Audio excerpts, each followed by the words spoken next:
How's Hollywood doing? What's the box office looking like? Well, we're on the doorstep, thankfully, of the first legitimate chance that Hollywood could be making any money this year so far, because so far it's just been nothing. I think it's like box office receipts, even from the dwindling numbers of 2023, are down 50%. 50%. Okay, at this point in time, like, you've got Bob Marley's biopic, you had some of the carryover from the holiday season with Wonka, you had Mean Girls on a multi-week run at the top of the box office, and you've already had two legitimate $100 million bombs in Argyle and the great Madam herself. But Dune's going to be showing up at the end of the week, and early reviews are coming in, and brother, it looks like it's going to be a juggernaut, and I'm happy for the people that are excited about it. Like I've said multiple times over, the source material is very interesting. I just can't be bothered to watch any new media. It's really got to hook me at this point in time, but that's not stopping me from talking about the numbers and the impact on the overall industry, because I would love for there to be a point in time where I'm really hooked by something that would inspire me to go back to the cinema for the first time in over a decade. When it came to TV shows, it took something tremendous like House of the Dragon to really drag me back. It took something amazing like the Final Fantasy VII Remake, and now, depending on when this video releases, okay, for me to circle all the way back around 4 years later, come back to gaming. Nothing like that has really happened when it comes to movies, and I'm sure that there's some indie fare, some lower budget stuff that's out there, and I'm really happy for the people that enjoy that. I would just like for that to be the norm and not the aberration. There will be more wide releases at the box office this weekend, 3 in fact, but they're not expected to make a dent before legendary Warner Brothers' Dune Part 2 brings everybody back on March 1st with a hopeful $80 million start. We'll talk about the projections here very shortly.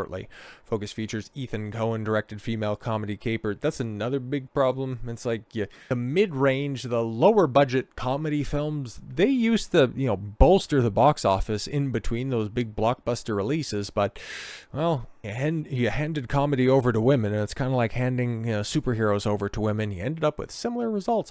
Sony Crunchyroll's Demon Slayer, yes, the Demon Slayer movie, another one making a big splash relative to the size of anime in the West, and Lionsgate Kingdom Story Ordinary Angels hits marquees on Friday, but Paramount's Bob Marley's One Love will smoke them all for a second weekend of $15 million, down 45% from the biopic's 3-day of $28.6 million.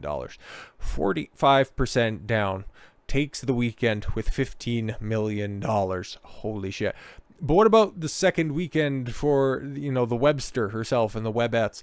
And the second weekend of Sony Marvel's Madam Web could possibly ease 55% for around $6.8 million. Yeah, don't have actuals at the time of reporting, but guys, not even the memes could help that out. Okay, memeing that thing into existence, having people go out and it's like, yeah, it's not pushing an ideological agenda. Okay, it's just a traditional bad movie, but it's so bad it's good. It didn't end up inspiring anybody to go to the box office, so it's not even going to have that second run that Morbius had where everybody memed it back into the theaters for a dismal return. Madam Web isn't going to have that, but I'll have more on that once we get the actuals out there, because Madam Web is still having a knock-on effect. I want to talk about things and reasons that people are potentially coming back to theaters and stocking them up to the rafters for the first time since, probably the summer. Sandworm to save the box office. Dune Part 2 eyes a $65 million opening. Now with pre-sales looking at about $80 million. It's just thank God the story's badass, because if that's your cast of characters, I mean, that looks more mid than the cookie aisle in a grocery store. As the Dune Part 2 came together once again for the New York City premiere of the Denis Villeneuve directed sequel. Zendaya, Timothée Chalamet, Austin Butler, Florence Pugh, and Anya Taylor-Wallai attended the Lincoln Center where the premiere took place. Warner Brothers and Legendary Entertainment's official synopsis of Dune Part 2 reads as the follow-up film will explore the mythical journey of Paul Atreides as he unites with Chani and the Freeman while on the warpath for revenge against his conspirators who destroyed his family, blah blah blah. That's all fantastic. And to just compare it with the tepid hit that was the first one, it's on track to do something good. And well, for as much as I despise current day Hollywood and hope that it just burns down to the ground, you have to reward the good things that are out there. Dune Part 2 hasn't hit box office tracking just yet, but based on ticket pre-sales alone, Denis Villeneuve's critically acclaimed sequel is shaping up to be a much bigger hit than the previous film. The first film, which was released during the pandemic, well, 2021. Anyways, debuting in theaters and on streaming around the same time. This, coupled with the over 2.5 hour long runtime, led to somewhat lowered expectations, but it still managed to take in over $400 million at the global box office. Now Fandango's Eric Davis is reporting that Part 2 has already emerged as Villeneuve's biggest pre-seller to date, surpassing Blade Runner 20, Piss Filter, and Arrival at the same point in the sales cycle, selling twice as many tickets as Part 1. That's huge, man. Twice as many tickets. Of course, Dune 2 was always going to benefit from being released post-pandemic. In comparison, yeah, I would just also wonder, because this was originally scheduled for a November release, what was it, a week or two after the Marvels? How much bigger of a disaster would the Marvels have been if Dune 2 was out there? Oh boy, can only dream. Stellar reviews should also help it. Of course, there's hoping for blockbuster escapism might find themselves shook by this faithful, at times borderline depressing adaptation. But Dune Part 2 is a sci-fi spectacle at the finest and most audacious, as Villeneuve builds upon and possibly surpasses, opinions may vary, his previous film with aplomb. Yeah, man, everybody's waited with bated breath. Waited with bated breath. Strange sentence, but it is grammatically somewhat correct. But at least at time of recording, there are some fan screenings going on right now, so people are checking this out early to just go ahead and focus test for themselves and see if the reviewers are just simply blowing smoke. But it is, in fact, so far so good.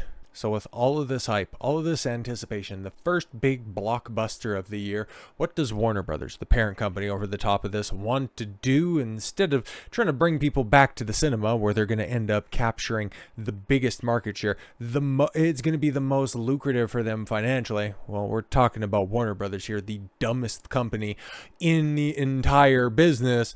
Immediately announced that they're going to be releasing this in the spring. So if you don't want to catch it, just wait a little while and it's going to be on streaming service for free. Now, I understand. It's like HBO Max, whatever the hell they're calling it at this point in time. Outside of Netflix is the only streamer turning a profit. Why would you handicap? Arguably, maybe by the end of the year, once all of the receipts are in, your biggest release of the year, why would you immediately stunt its potential growth by saying, if you don't want to go to the theater, don't really worry about us. We're going to be streaming here not that long. It's dumb. It's absolutely dumb. If you have people from across the spectrum in Hollywood saying that this is the one film this year, if you're wanting to go to the theater to check out a film, if you need to watch something this year, if you're looking forward to Dune, go and get the full cinematic experience. But you want to immediately go with this unforced error? Oh my God, man. Like I said, happy for the people that are excited for good films that are out there. It's just, once again, the studio getting in their own goddamn way. So with all that said, thank you all very much for the gift of your time. I've been Don Consuelo. I want you to follow your gut and get after it. Take care, everyone.